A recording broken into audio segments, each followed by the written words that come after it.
escreveu o apóstolo João, capítulo 5.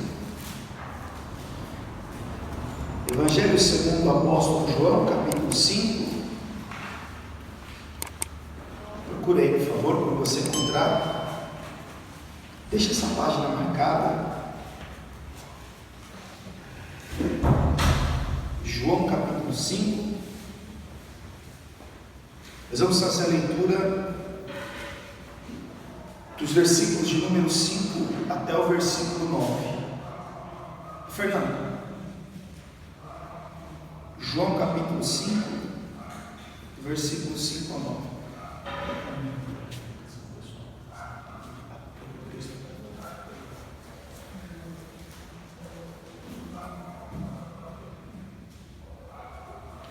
Já achou aí? Evangelho segundo João, capítulo 5.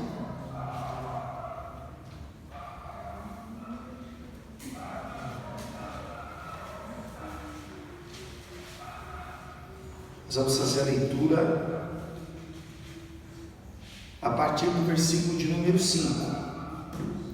Está escrito assim: E estava ali um homem que havia 38 anos se achava enfermo.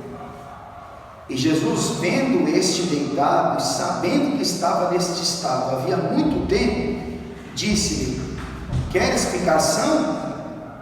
O enfermo respondeu-lhe: Senhor, não tem homem algum que, quando a água é agitada, me coloca no tanque, mas enquanto eu vou, desce outro antes de mim. Jesus lhe disse: Levanta-te, toma a tua cama e anda. Logo aquele homem ficou são e tomou a sua cama e partiu, e aquele dia era sábado.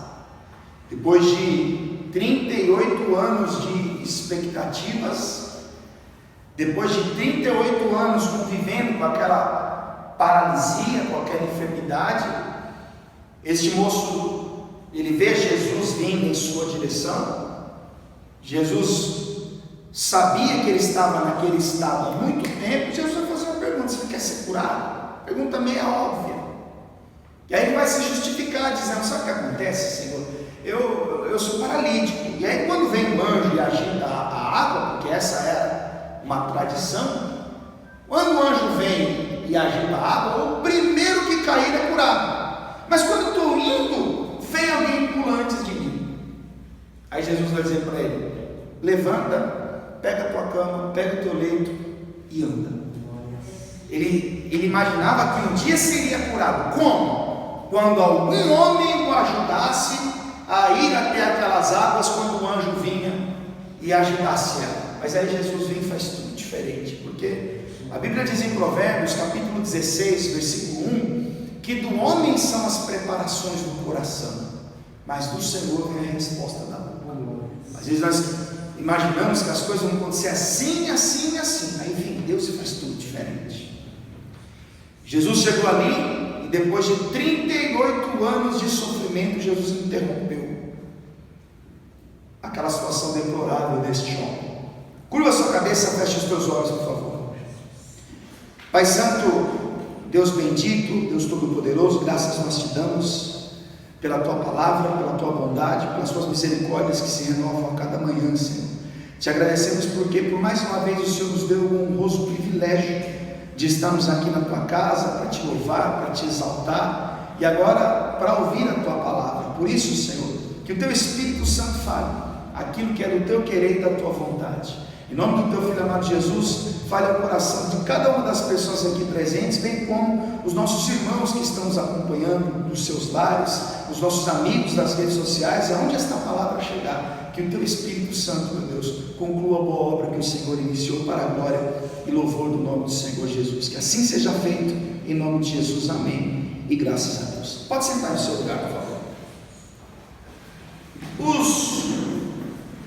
Os habitantes de Jerusalém, da Galiléia, da Judéia, de Samaria, de toda aquela região, eles viviam uma grande expectativa, porque há muitos anos eram pregados nas sinagogas, no templo, que o Messias viria para remir o seu povo, que Deus enviaria um profeta no qual as pessoas deveriam ouvir tudo aquilo que ele tinha para falar. E o que se tornaria evidente que essa promessa havia de se cumprir, o que dava a Jesus Cristo a autenticidade, era exatamente os sinais que ele operava quando ele concluía algum discurso. Quando você lê Isaías capítulo 61, a promessa feita acerca do Messias, o texto diz: o Espírito do Senhor é sobre mim, porque Ele me ungiu para evangelizar os pobres, anunciando o tempo da graça, para pôr em liberdade os cativos, para colocar em liberdade os oprimidos, para anunciar o ano aceitável do Senhor. O texto diz que aqueles que estavam tristes iriam se alegrar. A profecia de Isaías capítulo 9 dizia que aqueles que estavam em trevas, aqueles que habitavam na região de sombra de morte, veriam a luz brilhar. Isaías 9,6 dizia: porque um menino nos nasceu. Então, os mais pobres, aqueles que tinham vida difícil, aqueles que viviam oprimidos, humilhados, rejeitados pela sociedade, por causa do preconceito social, aqueles que eram enfermos, eles tinham esperança que a vinda do Messias iria representar para eles um recomeço, uma vida nova. Aqui no capítulo 35, volta lá para o Antigo Testamento, Isaías capítulo de número 35, versículo de número 1, que é um texto que há uma profecia messiânica.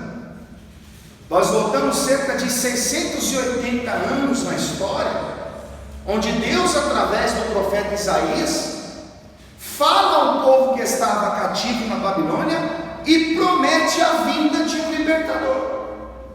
E quando esse libertador vier, Isaías 35, versículo 1 diz assim: o deserto e os lugares secos se alegrarão com isso, e o ermo exultará e florescerá como a rosa, abundantemente florescerá e também revigorgitará de alegria e exultará.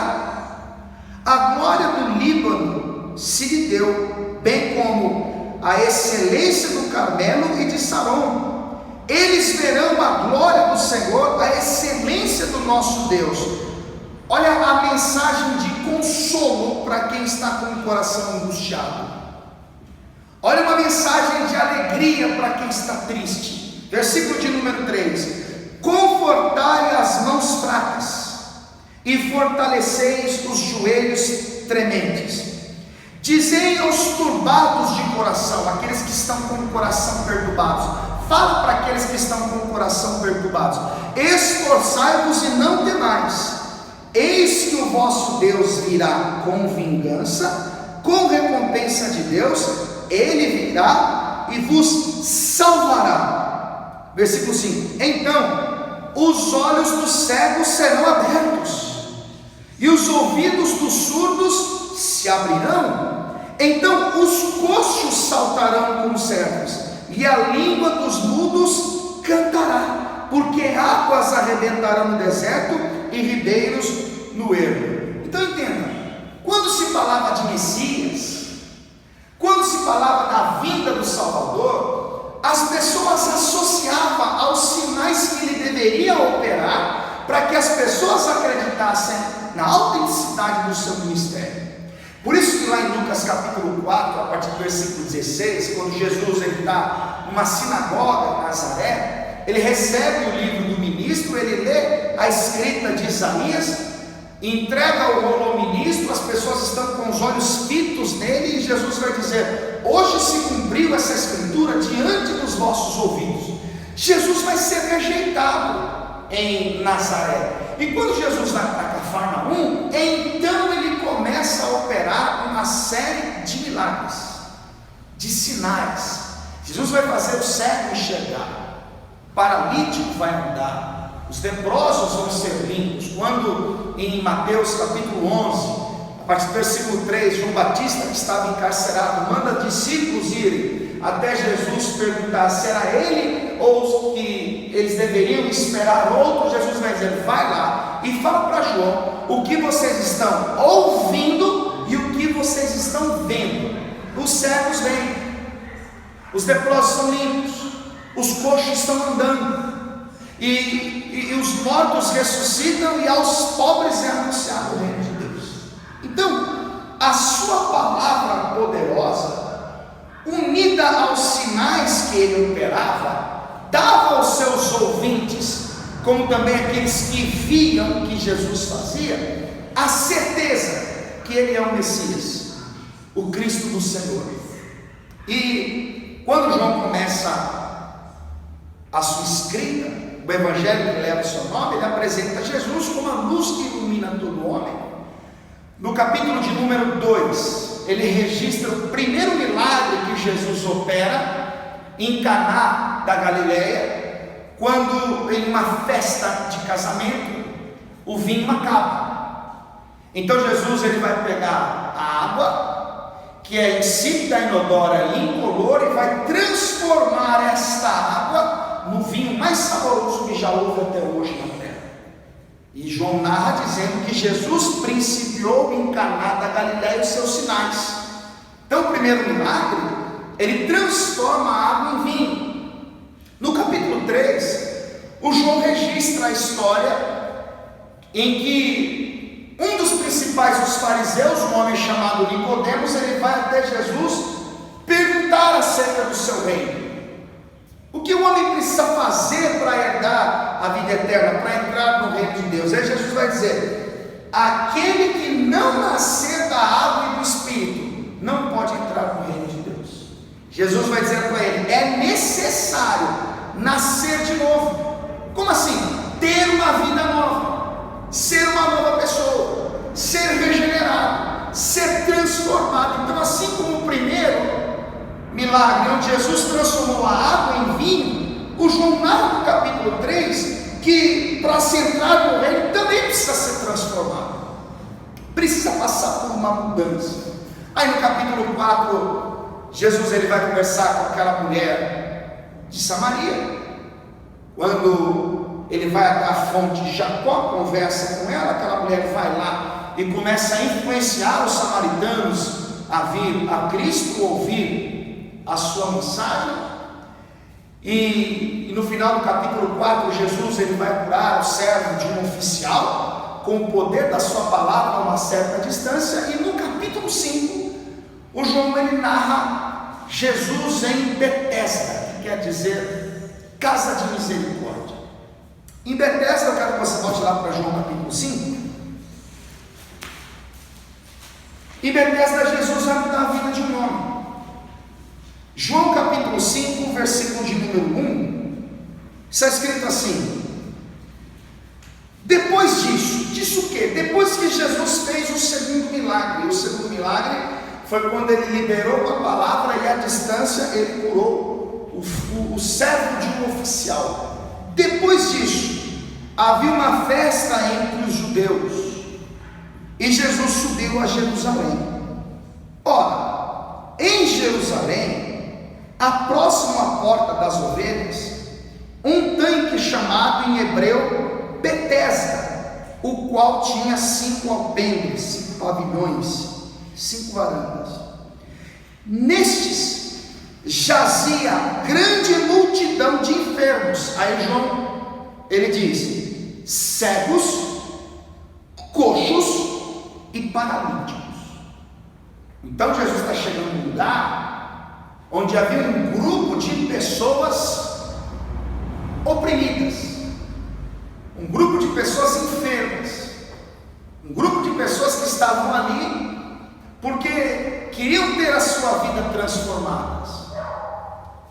O primeiro grupo, cegos, aqueles que tinham uma visão limitada. Provavelmente uns nasceram cegos, outros ficaram cegos. E quando nós lemos a palavra cegos na Escritura, Nós devemos entender que muitas vezes o Senhor usa esse termo para fazer menção ao seu povo. Sempre quando a nação virava as costas a Deus, rejeitando a sua mensagem, rejeitando os seus mensageiros, Deus tratava o povo com uma visão limitada, porque o pior cego é aquele que não quer enxergar. Então veja, se você observar o texto de Isaías 42, eu quero mostrar isso para você. Isaías capítulo 42 e versículo de número 17, vamos ver o 18. Isaías 42, 18 diz assim: surdos ouve, e vós cegos olhai para que possais ver. Quem é cego senão meu servo, ou surdo como meu mensageiro a quem envio? E quem é cego como galardoado, e cego como servo do Senhor? Tu vês muitas coisas, mas não as guardas. Então, aos olhos de Deus, aquele que é espiritualmente cego é aquele que está vendo, mas apesar de estar vendo, ele vive como se não estivesse vendo. A pessoa avisa: olha, isso não vai dar certo, isso não vai te fazer bem, isso não é bom para você. A mãe diz: filho, essas amizades aí são perigosas, esses meninos são más influências, eles usam aquilo que o papai proibiu. Mas a pessoa, aquele filho, insiste em andar nessa companhia como se nada tivesse acontecendo. Ele não quer enxergar uma realidade, ele não quer ver que está diante de um perigo. Deus se refere ao seu povo que está cativo na Babilônia, sendo que Deus por várias vezes levantou homens para fazer alertas, porém o povo vivia como se não estivesse querendo enxergar a verdade, como se não fizesse questão de colocar em prática aquilo que Deus havia ordenado. E nós já cometemos esse erro várias vezes, de sermos repreendidos pelo Senhor, de sermos alertados por aquele que nos ama, repreendidos por alguém que nos feriu para o nosso bem, e nós simplesmente desprezamos. Este é o cego, é aquele que não quer enxergar. Se você observar a segunda carta de Pedro, capítulo de número 1, talvez Deus te trouxe aqui para abrir os seus olhos, talvez Deus te trouxe aqui para te mostrar que não adianta você querer viver como se você não enxergasse, como se Deus não estivesse querendo mostrar as coisas para você. Segunda carta de Pedro, capítulo 1, olha o que Pedro diz.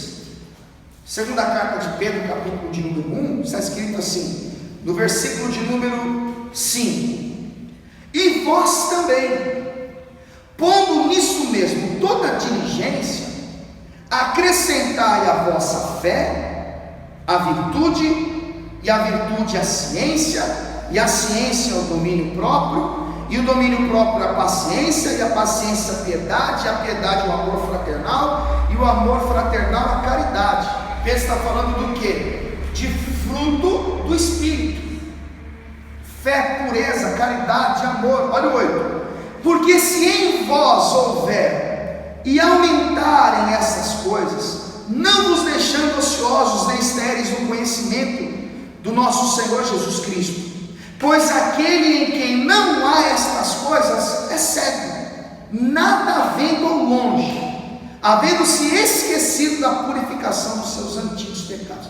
Então Pedro está tratando um grupo de pessoas que, apesar de conhecer o que é certo, vivem naquilo que é errado. Apesar de terem ciência, entendimento, conhecimento, estão com o coração obscurecido, distante de Deus, por causa das escolhas que fizeram. Eu estou dizendo isso para você associar, porque em frente àquele tanque em Betesda, havia um grupo de cegos. Naquele grupo, os cegos, a limitação era física, eles eram fisicamente cegos, deficientes visuais. Agora volta lá para João capítulo 5. João capítulo 5, versículo de número 3. Havia um grupo de coxos, além de cegos, haviam também os coxos. E o que os coxos representam? Aqueles que têm dificuldade de andar. O coxo, ele é lembrado por Elias, quando Deus o envia diante da nação, no período de tempo em que eles viviam o apogeu da apostasia, porque a nação havia se desviado a ponto de acreditar nos deuses de Jezabel. Elias, em 1 Reis 18, 21, ele vai dizer: até quando coxeareis entre dois pensamentos? O coxo é aquele que ele é de certo modo espiritual, porque ele conhece as coisas de Deus, mas ao mesmo tempo ele tem as suas inclinações, as suas mancadas, os seus desvios. O coxo é aquele que claudica. E Elias vai dizer: até quando vocês vão coxear? Até quando vocês vão ficar divididos entre as coisas certas e as erradas, as coisas do bem e as coisas do mal? Até quando vocês vão viver de acordo com a vontade de Deus e de acordo com a vontade da vossa carne? Até quando vocês vão acreditar em Deus e acreditar em Baal? Uma linguagem um pouco mais popular. Até quando vocês vão cantar louvores e falar palavrões? Até quando vocês vão adorar a Deus e proferir palavras de maldição? Porque o coxo é aquele que fica dividido. A Bíblia diz em Romanos 8,7 que a inclinação da carne coloca o homem em inimizade contra Deus. Então, além dos cegos, ali estavam também os coxos, aqueles que tinham dificuldade de andar, aqueles que claudicavam, que andavam mancando. E além dos coxos, estavam também os paralíticos. E o paralítico é aquele que não anda. Enquanto o coxo anda errado, anda mancando, o paralítico é aquele totalmente paralisado. O paralítico precisa de ajuda para caminhar. O paralítico precisa ser carregado. Em Marcos capítulo 2, o Marcos registrou um fato onde 4 amigos carregavam o paralítico até Jesus. Então o paralítico é totalmente dependente. O paralítico é aquele que vê a vida passar de maneira paralisada. Ele não consegue caminhar, ele não tem como chegar a um determinado lugar caminhando com as suas próprias pernas. Então, quando Jesus chega em frente àquele tanque, havia um amontoado de pessoas, havia um grupo de pessoas, cada um com a sua história triste para contar. Um deficiente visual, o outro tinha deficiência nas pernas e outros eram totalmente paralíticos. Jesus chega num lugar como esse, ele entende que ali era um lugar perfeito para manifestar os seus sinais. Jesus ele era atraído para esses lugares, porque as profecias diziam que ele daria vista aos cegos. As profecias diziam que ele faria o coxo andar, o paralítico andar. Então Jesus ele vai chegar ali. Aqueles grupos de pessoas doentes, eles viviam a expectativa de que em determinado tempo viria um anjo e fazia o movimento das águas. Quando o anjo fazia o movimento das águas, o primeiro que caísse na água era curado. Essa era a crença deles, aquilo que eles acreditavam. Olha o versículo 4: porquanto o anjo descia em certo tempo ao tanque e agitava a água, e o primeiro que ali descia depois do movimento da água sarava de qualquer enfermidade que tivesse. Então, todos eles tinham uma coisa em comum. O que? Eles estavam ali pelos mesmos motivos. Quais? Eles viviam a expectativa de que o anjo descesse e movesse as águas, e então o primeiro que ali chegasse era então curado. E quando Jesus chega, Jesus dirige a sua palavra a um do qual ele sabia que estava há muito tempo com aquela enfermidade. Quando Jesus nasceu, esse moço já estava há pelo menos 5 anos nessa condição. E aí eu queria tirar alguns pontos desse conjunto de textos e fazer uma reflexão. Porque deficiências. Todos nós temos as nossas limitações, algo que nós precisamos melhorar.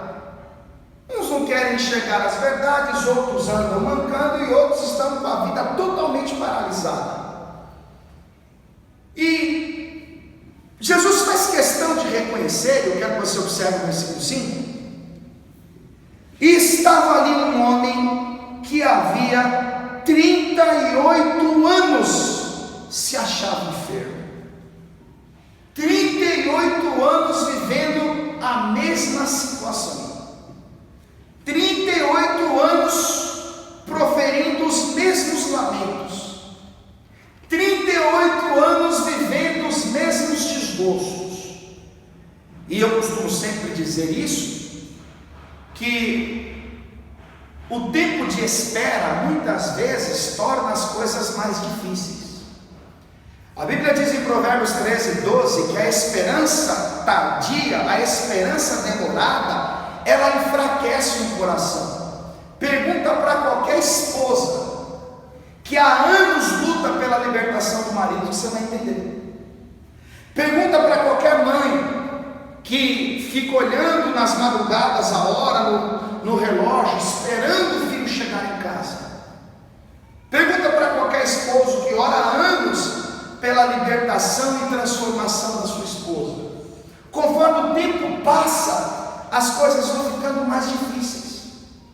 No começo, quando nós decidimos comprar uma briga, lutar por aquilo que é nosso, pela cura, pela libertação, pela proteção da nossa família, no começo nós temos a expectativa, o entusiasmo, a motivação. Nós ouvimos falar de Jesus e entendemos, Ele pode resolver, Ele pode curar, Ele pode transformar, Ele pode fazer o que Ele quiser. E oramos, e oramos, e oramos. Aí passa um ano, passa 2, passa 3, passam 10. E aí parece que o cansaço vem, o desânimo vem junto. Parece que as forças já não é mais a mesma do início. E aí eu queria que você refletisse, porque esse moço já está há 38 anos, mas ele só está ali porque ele ainda acredita que as coisas poderiam um dia mudar. E um dos nossos maiores desafios servindo a Deus é lidar com o tempo. Você observar, Deus chamou Moisés precisou esperar 40 anos para ouvir Deus falar. Deus chama Abraão, e Abraão vai esperar cerca de 25 anos para a promessa de Deus se cumprir. Davi foi ungido para ser rei, mas ele foi possuir o trono depois de 10 anos que ele foi ungido. E para lidar com o tempo da espera, o tempo do sofrimento, o tempo do cumprimento da promessa, é necessário paciência. Porque a Bíblia diz em Eclesiastes capítulo 3, que há tempo para todo propósito debaixo do céu. Em Eclesiastes capítulo 8, lá pelo versículo 6, diz que para todo propósito há tempo e modo. Deus tem um tempo certo para tudo.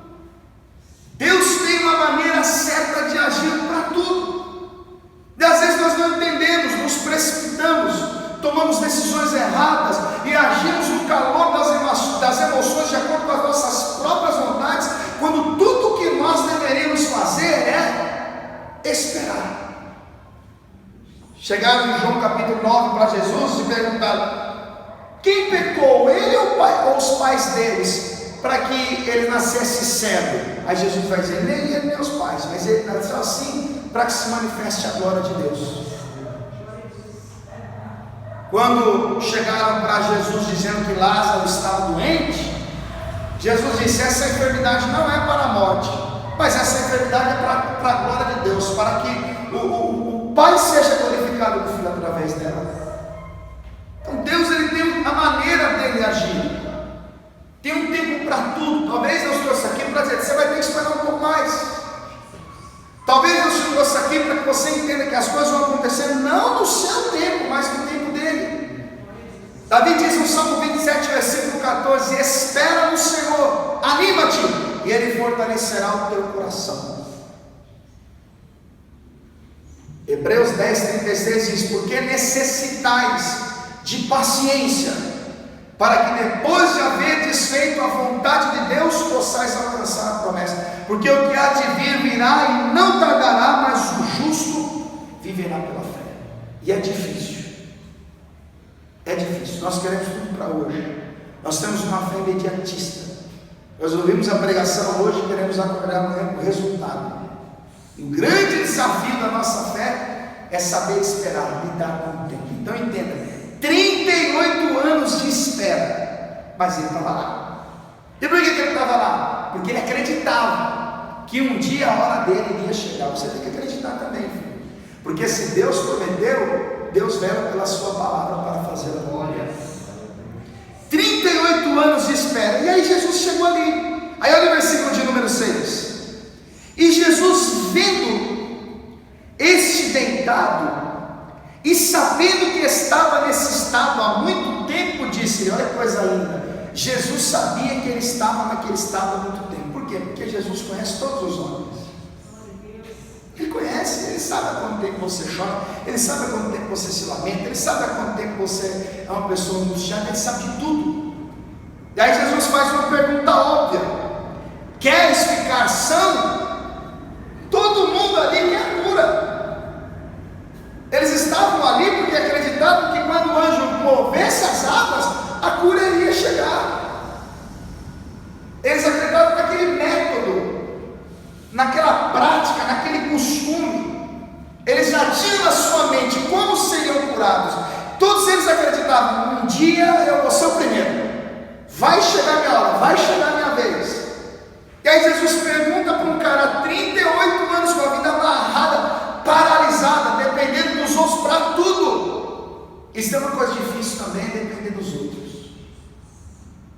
Eu não sei se você depende dos outros, mas depender dos outros é um negócio complicado. Porque a mesma pessoa que um dia te carrega com amor, no dia seguinte parece que faz questão de jogar tudo na tua cara.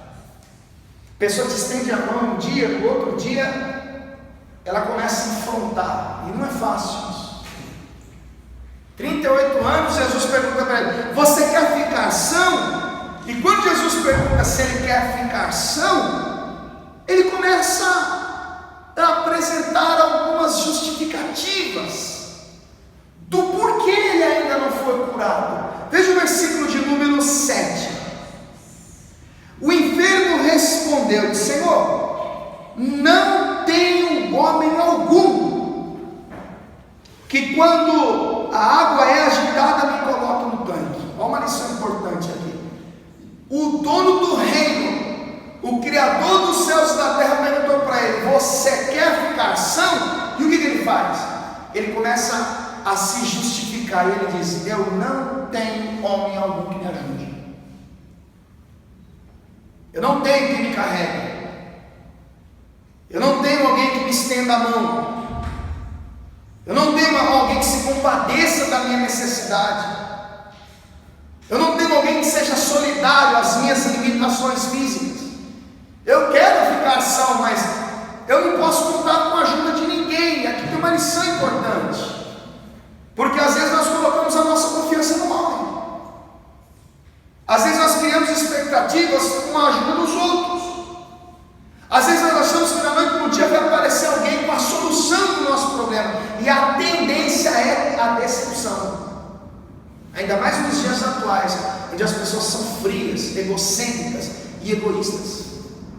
Por isso que o Salmo 118, lá pelo versículo 8, diz: é melhor confiar no Senhor do que confiar no homem.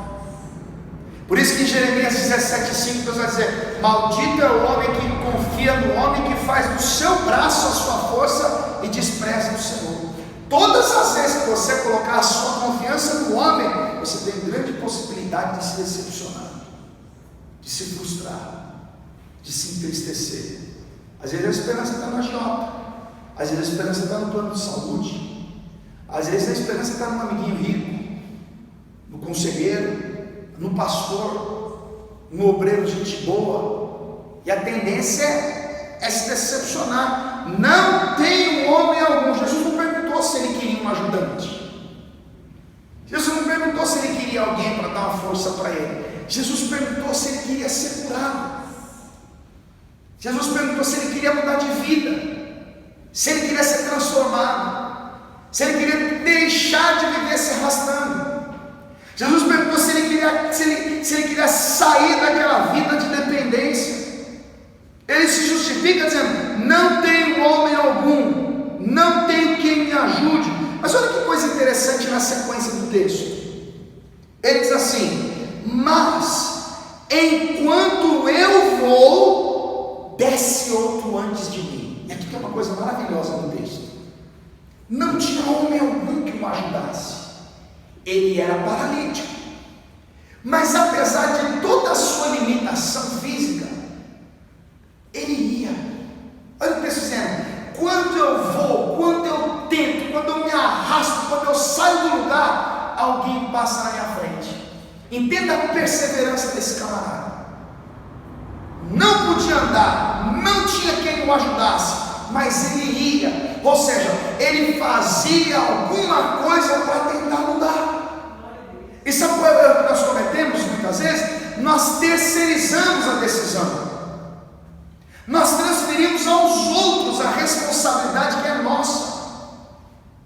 Talvez ali, quando ele percebia que as águas estavam sendo agitadas, os cegos eles não enxergavam, mas eles andavam. O coxo andava com dificuldade, mas andava. Ele era paralítico. Então imagine aquele homem na sua perseverança, na sua vontade, no seu esforço, ele tentando se arrastar e alguém passava ele. Daqui a pouco surgiu uma oportunidade, ele se arrastava e alguém passava ele. Daqui a pouco mais uma oportunidade, ele se arrastava, mas alguém passava ele. Mas ele ia, ele fazia alguma coisa. E a gente tem que parar e pensar: o que é que nós estamos fazendo para que as coisas mudem? Porque entenda, o agente atuante no processo de transformação, de conversão, de regeneração, é Deus na sua soberania, é o Espírito Santo na sua misericórdia. Porém, requer esforços. O homem precisa tomar atitude. Não adianta nós ficarmos paralisados, falando: Deus faça isso, Deus faça aquilo, Deus tem que ser desse jeito, Deus envia alguém, eu preciso de um homem, eu preciso de alguém que me ajude, eu preciso de alguma coisa. Não. O que é que você está fazendo para que as coisas mudem? Qual é a decisão que você está tomando? Será que você está indo em direção àquilo que você precisa? Não, eu preciso mudar, eu preciso deixar de ser cego. O que você está fazendo para que isso aconteça? Eu preciso começar a andar direito. Quais são as decisões que você está tomando? Eu preciso deixar de ser carregado pelos outros. Eu preciso parar de ficar pedindo oração toda hora para todo mundo. Eu preciso ter a minha fé, o meu crescimento. Eu preciso ter a minha vida com Deus. Ok, mas o que você está fazendo para isso acontecer? Ou será que a sua vida paralisou a ponto de você ver tudo acontecendo na vida dos outros? Você fica estagnado, sem ação, sem reação. Ele ia. Quando eu vou, desce outro antes de mim. Quando eu faço alguma coisa, quando eu tomo a iniciativa, vem alguém e passa na minha frente. Jesus não estava ali perguntando para ele por que ele não era curado. Jesus perguntou se ele queria cura. Talvez eu esteja dizendo para você: olha, tudo bem, eu entendo, eu sei que não está fácil, eu sei que é uma angústia, eu sei que é uma aflição intensa, eu sei que há muito tempo você passa por isso, eu sei que você coloca a expectativa no seu pai, na sua mãe, eu sei que você conta com a ajuda dos outros, mas o que é que você está fazendo para que as coisas mudem? Qual é a sua postura, a sua decisão, qual é a sua caminhada? Não dá para esperar Deus fazer aquilo que nós temos que fazer. Não dá para esperar o agir de Deus quando Deus nos ensinou, nos deu a sua palavra, nos deu o Espírito Santo, nos deu entendimento para nós tomarmos as decisões e agir em conformidade à palavra dele. Então agora ele diz: olha, quando eu vou, quando eu tento, quando eu esboço uma reação, desce outro antes de mim. Aí Jesus mostrou que ele não estava ali para cumprir o ritual. Jesus mostrou que não estava ali para pegar aquele homem e colocar no tanque. Jesus vai mostrar que não estava ali para colocar aquele homem numa fila, para que ele aguardasse a chegada. Jesus estava ali para levantá-lo. Jesus estava ali para colocá-lo de pé. Aí olha o versículo de número 8. Jesus disse-lhe: levanta-te, toma a tua cama e anda. E logo aquele homem ficou são, tomou a sua cama e partiu. Jesus liberou a palavra, Jesus deu uma ordem: se levanta, fica de pé. Não, mas é água, não quero saber de água. Mas não tem homem algum, não quero saber de homem. Levanta, a ordem é essa. Não, mas eu não quero saber do tempo. Quando Deus envia a sua palavra, o milagre tem que acontecer. Quando Deus envia a sua palavra, as escamas caem dos olhos. Quando Deus envia a sua palavra, o coxo passa a andar perfeitamente. Quando Deus envia a sua palavra, a ordem é para que o paralítico, aquele que está com a vida paralisada, se levante e comece a andar em concordância com a palavra que foi liberada. Jesus disse para ele: levanta e anda, fica de pé. Jesus não está preocupado com fila, com protocolo, com método, com anjo balançando as águas. Jesus não está preocupado com a ajuda do homem, porque Deus resolve as coisas no poder da sua palavra. Salmo 33, versículo 9: ele ordenou e tudo se fez, ele mandou e tudo se formou, logo tudo apareceu. Talvez Deus te trouxe aqui para dizer para você: enquanto você ficar contando com os homens, a sua vida vai continuar paralisada. Enquanto você não abrir os seus olhos para a verdade, você vai continuar cego. Eu sempre cito 2 Coríntios 4, versículo 4, que o texto diz que o diabo cega o entendimento das pessoas para que não lhes resplandeça a luz do Evangelho da glória de Cristo. Um exemplo que Jesus está dando: ele veio para quê? Para fazer o cego enxergar. Ele veio para colocar os coxos andando em perfeição. Ele veio para colocar o paralítico para andar. Talvez eu te trouxe aqui para dizer para você: eu estou cortando a dependência. A partir de agora você vai deixar de ser carregado pelos outros. A partir de agora você não vai mais depender de homem algum, você vai depender do Senhor. A partir de agora você não vai mais andar como cego, sendo guiado por outro cego. A partir de agora você não vai andar mais na cegueira da religiosidade, não. Deus está abrindo seus olhos.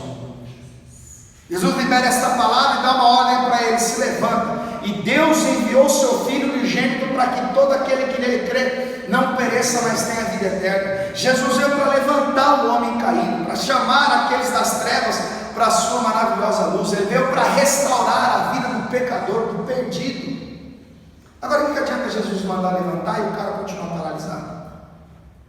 O que adianta Jesus querer colocar o coxo para andar perfeitamente e ele está apegado nos métodos? O que adianta Jesus querer abrir os olhos dos cegos e as pessoas estarem preocupadas com coisas fúteis, sem valor, com trevas? Ele veio para cumprir a vontade do Pai. E o que Deus quer para mim? E o que Deus quer para você? Que toda cegueira caia por terra, que toda dificuldade na nossa caminhada dê lugar ao andar no Espírito. O que Deus quer? Que nós paramos de ser carregados pelos outros e tenhamos uma fé saudável, uma fé firme em Deus através da sua palavra. O que Deus quer para mim e para você? Deus quer que a gente pare de viver uma vida paralisada, nos levantemos, comecemos a caminhar naquele que é o caminho, a verdade e a vida. Jesus realizou este milagre na vida de um homem que há 38 anos viu a vida paralisada. 38 anos no meio daquela multidão de gente que vivia uma expectativa. Qual é a expectativa?